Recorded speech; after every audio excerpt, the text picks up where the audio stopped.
ایک حدیث میں آتا ہے کہ صحابہ نے نبی پاک صلی اللہ علیہ وسلم سے پوچھا، اس وقت جب نبی پاک صلی اللہ علیہ وسلم نے بتایا ان القلوب لتصدع کما یصدع الحدید اذا اصابہ الماء، دلوں کو زنگ لگ جاتا ہے جس طرح سے لوہا پانی میں پڑا رہے تو اس کو زنگ لگ جاتا ہے، اسی طرح دلوں کو زنگ لگ جاتا ہے۔ اب زنگ لگ جاتا ہے تو اس کا مطلب کہ نکمے ہو جاتے ہیں، کسی کام کے نہیں رہتے۔ تو صحابہ نے پوچھا ما جلاؤہا یا رسول اللہ، اس کو ٹھیک کرنے کا، اس کو صاف ستھرا کرنے کا کوئی طریقہ ہے؟ آپ نے فرمایا کثرت ذکر الموت و تلاوت القرآن، موت کو بہت زیادہ یاد رکھنا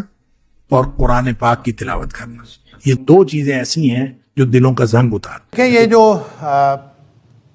دوسرا سوال یہ ہے کہ آیت الکرسی اور دعا جو ہے وہ فرضوں کے بعد مانگنا ضروری ہے یا سنتیں وغیرہ پڑھنے کے بعد انسان آیت الکرسی پڑھ لے اور دعا مانگ لے؟ اصل میں سوال کا تعلق اصل میں اس حدیث کے ساتھ ہے جس میں نبی اکرم صلی اللہ علیہ وسلم نے فرمایا، دو الگ الگ حدیثوں میں۔ ایک حدیث میں تو یہ ہے کہ جس شخص نے فرض نماز کے بعد آیت الکرسی پڑھی، یعنی جو پڑھتا ہے ہمیشہ، اس کے اور جنت کے درمیان صرف موت کا فاصلہ رہ جاتا ہے۔ جو ہی وہ فوت ہوا وہ ڈائریکٹ جنت میں چلا جائے گا، اللہ تعالیٰ ہم سب کو اس میں سے بنائے۔ ایک تو اس کا تعلق اس حدیث کے ساتھ ہے، اور دوسرا یہ کہ نبی کریم صلی اللہ علیہ وسلم نے جو دعا کی قبولیت کے اوقات بتائے ہیں، اس میں ایک فرضوں کے بعد کا جو وقت ہے اس کو دعا کی قبولیت کا وقت بتایا ہے۔ تو ان دونوں حدیث سے تعلق رکھتا ہے یہ سوال کہ وہ جو دعا مانگنی ہے یا جو آیت الکرسی پڑھنی ہے، کیا وہ لازمی طور پر فرضوں کے فوراً بعد مانگنی اور فرضوں کے فوراً بعد آیت الکرسی پڑھنی ہے، یا بعد میں جو سنتیں وغیرہ پڑھنی ہوتی ہیں، انسان جب سنتیں پڑھ کے فارغ ہو جائے تو اس کے بعد پڑھ لے؟ تو کیا اس اصل میں بات یہ ہے کہ نبی کریم صلی اللہ علیہ وسلم کی ان دونوں حدیث میں صلاۃ المکتوبہ کا ذکر ہے، یعنی فرض نماز کی بات ہے، لہٰذا آیت الکرسی کے لیے بھی اور دعا کے لیے بھی ایک تو بات یہ ذہن میں رکھیں کہ اس کا تعلق فرض نمازوں کے ساتھ ہے، فرضوں کے بعد ہی آیت الکرسی پڑھنی چاہیے اور فرضوں کی بعد ہی دعا کرنی چاہیے۔ البتہ دعا کے بارے میں نبی اکرم صلی اللہ علیہ وسلم نے الگ سے کوئی، جس کو ہم دعا کہتے ہیں اصطلاحاً، کہ فرضوں کے بعد ہاتھ اٹھائیں اور ہاتھ اٹھا کر دعا کریں، چاہے وہ جماعت کے ساتھ ہو اور چاہے وہ جماعت کے بغیر۔ اس کے بارے میں ایک بہت لمبی بحث ہے اور اس کے بارے میں کتابیں بھی لکھی گئیں کہ فرضوں کے بعد اجتماعی دعا جو ہے وہ جائز ہے یا ناجائز ہے۔ میں اس ساری بحث سے قطع نظر یہ عرض کرنا چاہ رہا ہوں کہ اجتماعی دعا کو آپ چھوڑیں، انفرادی دعا بھی، کہ نبی کریم صلی اللہ علیہ وسلم نے فرضوں کے بعد ہاتھ اٹھا کر دعا کی ہو اور مستقل آپ کا یہ طریقہ ہو کہ آپ ہاتھ اٹھا کر دعا کرتے تھے، ایسا کوئی طریقہ نبی کریم صلی اللہ علیہ وسلم نے ہمیں نہیں بتایا۔ نہ وہ اجتماعی دعا کے بعد ہے، اجتماعی نماز کے بعد ہے، نہ ہی وہ انفرادی نماز کے بعد۔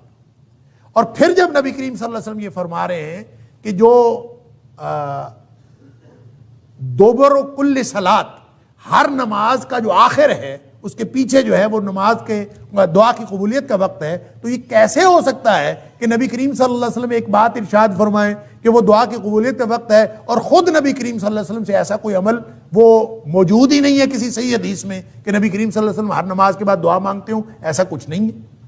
تو یہ ایک سوال پیدا ہوتا ہے، اور اس سوال کا جواب یہ ہے کہ نبی کریم صلی اللہ علیہ وسلم کا معمول یہ تھا کہ آپ جو تشہد میں دعائیں مانگتے تھے، آخری تشہد میں درود شریف پڑھنے کے بعد، وہ دعائیں محدود نہیں تھیں جس طرح ہم نے محدود کیا ہوا ہے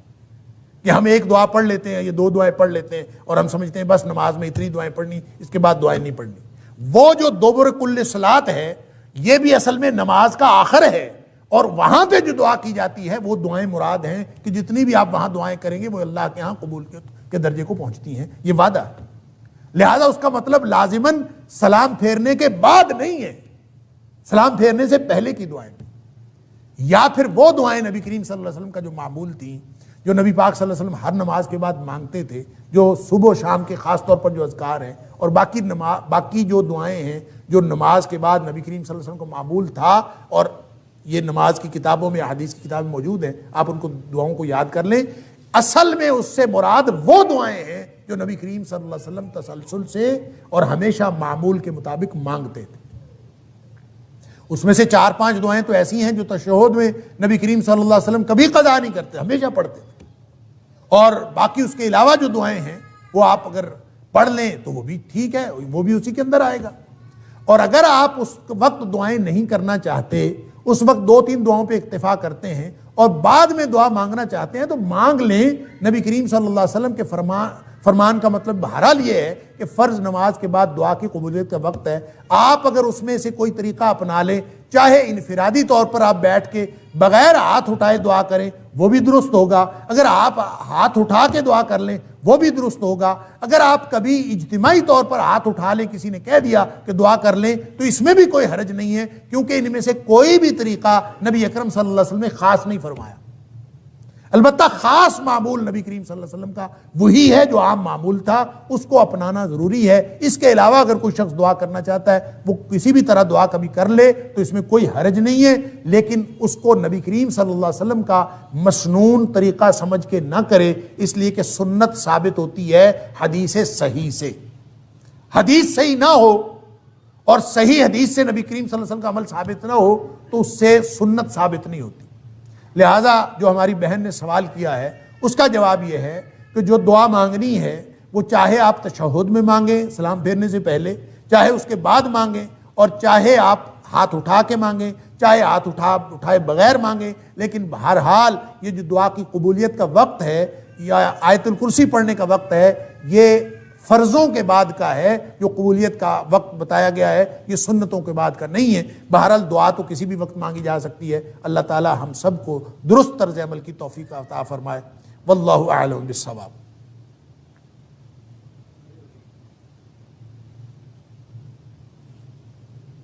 السلام علیکم۔ سر میرا سوال بھی دعاؤں کے بارے میں ہی ہے۔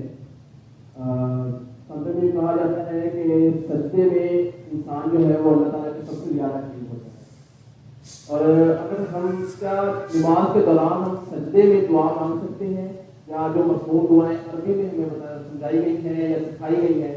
کیا ہم وہ مانگ سکتے ہیں یا نہیں مانگ سکتے؟ دیکھیں بہت اچھا سوال ہے کہ سجدے میں نبی اکرم صلی اللہ علیہ وسلم فرمایا کہ اقرب ما یکون العبد من ربہ وہو ساجد، کہ انسان جب سجدے کی حالت میں ہوتا ہے تو اللہ کے سب سے زیادہ قریب قربت کی حالت میں ہوتا ہے۔ فَأَكْثِرُوا فِيهِ الدُّعَاء، نبی کریم صلی اللہ علیہ وسلم کا فرمان ہے کہ اس وقت دعائیں کیا کرو۔ اب اس کا مطلب کیا ہے، کون کون سی دعائیں کرنی ہیں؟ کیا انسان ان سجدے کی مسنون دعاؤں کے علاوہ جو نبی کریم صلی اللہ علیہ وسلم سے ثابت ہیں اور دعائیں بھی کر سکتا ہے کہ نہیں کر سکتا؟ اور پھر اس کے ساتھ اٹیچڈ ایک اور سوال بھی ہے کہ کیا انسان اپنی زبان میں دعا کر سکتا ہے کہ نہیں کر سکتا؟ اس کے لیے بہرحال ایک موقف تو یہ ہے اور بہت ہی ریئر ہے کہ انسان جتنی مرضی دعائیں کرے، اور فرضوں میں بھی نفلوں میں بھی جس نماز میں بھی جتنی مرضی دعائیں سجدے میں کرنا چاہے۔ فَأَكْثِرُوا فِيهِ الدُّعَاء کا منشا اور مطلب بعض لوگوں نے یہی سمجھا ہے، جو اگرچہ بہت ہی کم لوگ ہیں جو یہ کہتے ہیں کہ اس میں اپنی زبان میں بھی کوئی شخص دعا مانگنا چاہے تو مانگ سکتا ہے، لیکن یہ بات صلو کما رأیتمونی اصلی، نبی کریم صلی اللہ علیہ وسلم کا یہ جو فرمان ہے کہ نماز اس طرح پڑھو جس طرح مجھے پڑھتا ہوا دیکھتے ہو، یہ اس فرمان اقدس کے خلاف ہے۔ نبی کریم صلی اللہ علیہ وآلہ وسلم نے اس بات کی کبھی کسی کو اجازت نہیں دی، اور نہ نبی کریم صلی اللہ علیہ وسلم کے آپ کی موجودگی میں، آپ کی حیات طیبہ میں کسی نے کبھی ایک بھی بات کہیں کسی سے ثابت ہے کہ اس نے فرضوں میں یا ایون نفلوں میں اس نے اپنی زبان میں، کیونکہ نبی کریم صلی اللہ علیہ وسلم کے پاس مختلف زبان میں بولنے والے لوگ تھے، ان سب کو بھی عربی میں نماز پڑھنے کا حکم تھا۔ اس لیے تقاضا یہی ہے نبی کریم صلی اللہ علیہ وسلم کے فرمان کا کہ دعائیں وہی کی جائیں جو نبی کریم صلی اللہ علیہ وسلم نے کی۔ لہٰذا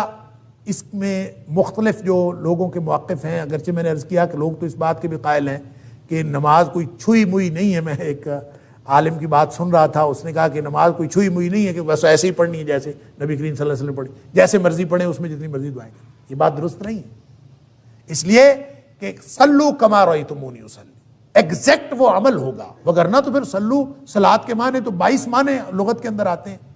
آپ کسی چیز کو بھی صلاۃ کہہ لیں، آپ کہیں کہ اس کا نام نماز میں۔ فَأَكْثِرُوا فِيهِ الدُّعَاء کا آپ منشا اس طرح پورا کر سکتے ہیں کہ آپ انہی دعاؤں کو بے شک بار بار پڑھتے رہیں اور جتنی مرضی لمبی دعائیں کریں، لیکن وہی کریں جو نبی کریم صلی اللہ علیہ وسلم نے کی ہیں۔ ایک بات۔ دوسری بات یہ ہے کہ وہ دعائیں جو عربی زبان میں ہیں، قرآنی دعائیں ہیں یا دیگر مسنون دعائیں ہیں، وہ آپ فرضوں میں تو بالکل نہ پڑھیں. البتہ نوافل کے اندر اگر آپ پڑھنا چاہیں تو دیگر دعائیں جو قرآنی اور مسنون دعائیں ہیں وہ جتنی مرضی پڑھنا چاہیں وہ نوافل میں پڑھ سکتے ہیں. یہ میری رائے ہے، ضروری نہیں ہے کہ آپ اس کے اوپر عمل کریں، ہو سکتا ہے میری رائے بالکل غلط ہو. اور تیسری بات یہ ہے کہ اپنی زبان میں اگر کوئی بات کرنی ہو اللہ کے ساتھ سجدے کی حالت میں تو اس کے لیے ضروری یہ ہے کہ آپ نماز میں نہ ہو. اگر نماز میں کریں گے تو نماز تو نبی کریم صلی اللہ علیہ وسلم کے طریقے کے مطابق پڑھنی پڑے. اگر آپ نے اپنی زبان میں اللہ سے باتیں کرنی ہے سجدے کی حالت میں تو ویسے سجدے میں چلے جائیں.